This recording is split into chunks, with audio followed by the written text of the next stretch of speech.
personal trainers, what is something you wish more people knew about fitness?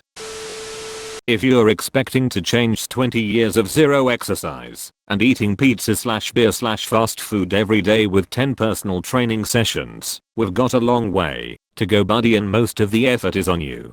There are no quick fixes. Make changes and do them consistently for a long time, not just a few days. Yeah, I guess people don't expect to put in a lot of time. When I went to my second training session, my trainer was like, bro, you actually did the exercises I programmed for you since last session? Nobody does that.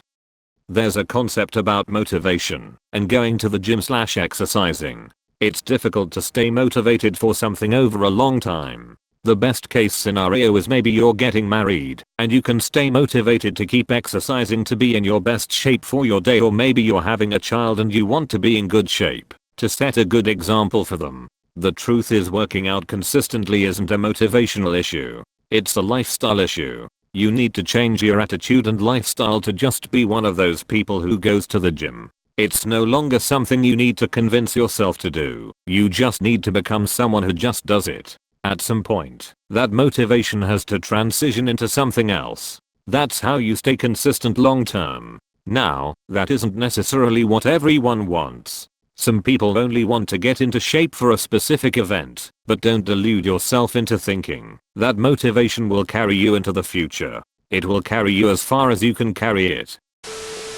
70% of your goal body starts in the kitchen. That's why I always start jogging in a kitchen. That the majority of personal trainers don't have enough physiological, anatomical, or nutritional knowledge to actually be personal trainers. Also, that the majority of YouTube/Insta fitness gurus are also, mostly, full of poop. Also, that the majority of YouTube/Insta fitness gurus are also, mostly, full of poop. Agreed. People need to know that the majority of these are fishing for likes and shares, and the best way to do that is by telling people what they want to hear. People don't want to hear "for better biceps, you gotta be consistent and intense." They want to hear "this magical movement will add about inch to your arms. Just add this in, and you'll be guaranteed results."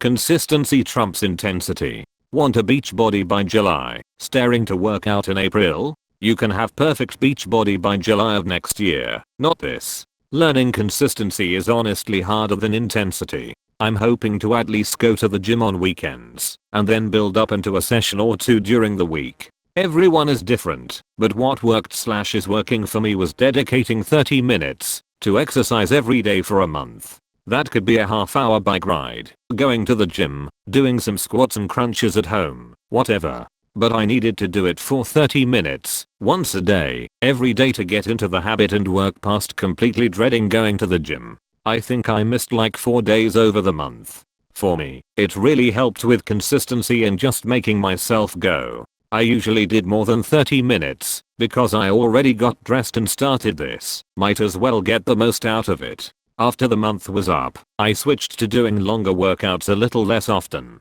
But if I'm not feeling it, I still go with the mindset of okay, so long as I at least do something active for 30 minutes, which has helped me not get discouraged and give up. Also, doing classes that you have to sign up and commit to can be helpful because you have accountability. Nazam, personal trainer and Olympic weightlifting coach here. I, a woman, am always shocked at the amount of ladies I see in gyms who tuck themselves away in corners doing all sorts of strange banded exercises. I'm not saying bands don't have their place, but your time would be better spent not doing some weird hour-long booty blasting routine you saw some Insta influencer post. I'm talking about good old-fashioned squats and deadlifts. These are much more functional and dynamic, and will give you the strength and, provided your diet is consistent, aesthetic results you're looking for. Touching a barbell, or any other weight-bearing implement, kettlebells, dumbbells, etc. will not turn you into a bulky NFL linebacker. Nutrition is the most important.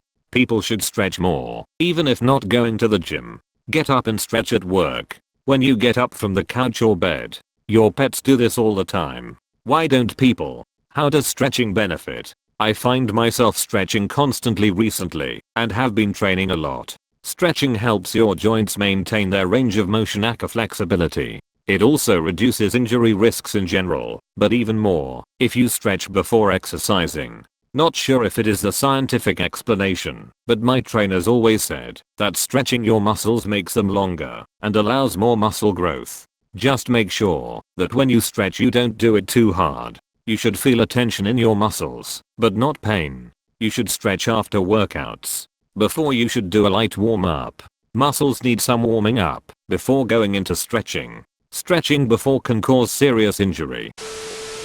As the answers to this thread suggest, very few personal trainers or their clients care about fitness. The industry is focused on fat loss and body image. In my gym, there is a notice board with about 15 to 20 personal trainers' details. Only one didn't mention weight loss, a gymnast who trained gymnastics and calisthenics progressions. On the internet fitness community, fitness basically means body image, based on smaller doses of exogenous testosterone than bodybuilding. This 100%. Skinny doesn't equal fit. If you want to be skinny, eat less. If you want to be fit and healthy, you need a good mix of cardio and weights nearly every day. Not necessarily. Fitness is task specific. There are plenty of people who are fit in many ways, who don't touch weights. Some of them are even fairly strong.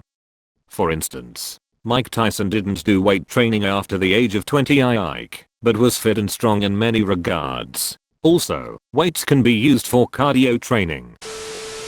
I want to ask something. If you don't eat healthy, but you eat less calories than you need, will you lose weight? Absolutely, but if you eat garbage, you may lose weight, but will most likely feel like shit all the time. The other part of this is that it is more difficult to maintain a lower calorie diet while not eating healthy foods, because you will be hungrier. As an example, chocolate has a lot more calories per gram than broccoli, so 200 calories of chocolate won't fill you up nearly as much as 200 calories of broccoli. Chocolate covered broccoli is the answer.